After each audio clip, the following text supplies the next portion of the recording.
5 such phrasal verbs that have one common word in all of them. We are going to be looking at their meanings, their usage, and how they are different from one another, even though they might sound very similar. So without wasting any further time, let's get to it.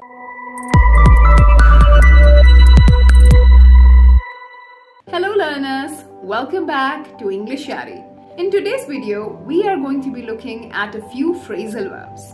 I believe phrasal verbs are a fun yet effective way to improve one's communication skills in English. And we are going to be looking at 5 such phrasal verbs that have one common word in all of them.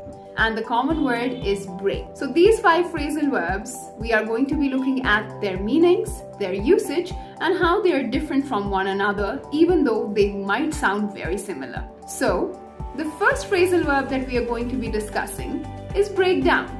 Break down. Now, what does it mean when something breaks down?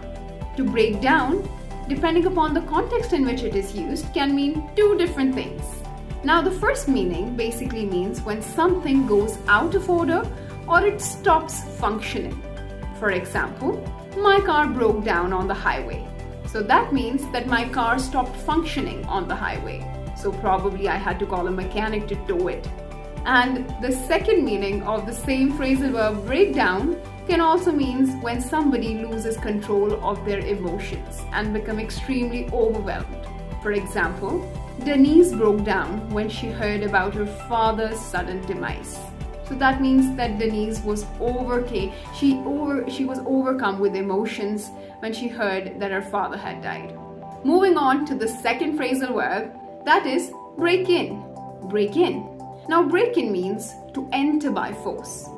For example, robbers broke into my apartment last night. Moving on to the third phrasal verb, that is break out. Break out. Now, break out basically means something that starts very suddenly.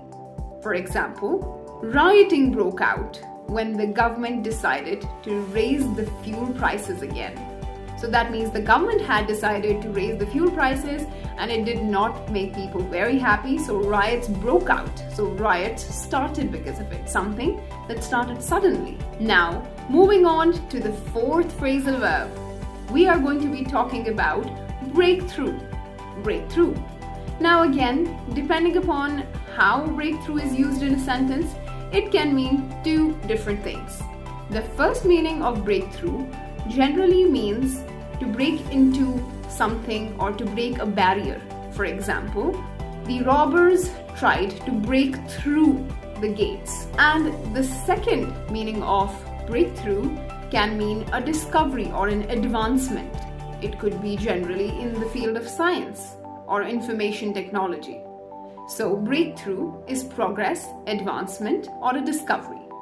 For example, scientists have come up with a major breakthrough in DNA research. And the last but not the least, break up. Break up. And I'm sure that all of you must have heard this very frequently around you in your day-to-day lives. Break up. And yes, you have guessed the meaning of this phrasal verb very correctly. It means to come to an end. And break up is a phrasal verb that generally implies the ending of a marriage or a relationship. For example, Rita and Johnny broke up after 5 years of dating. That means that they were dating for 5 years and then they decided to break up. So break up is when a relationship comes to an end. So, learners, these are all the 5 phrasal verbs that we have for today. I hope that it is clear to you how to use them, and I hope you start using them from today onwards to improve your English. Happy learning!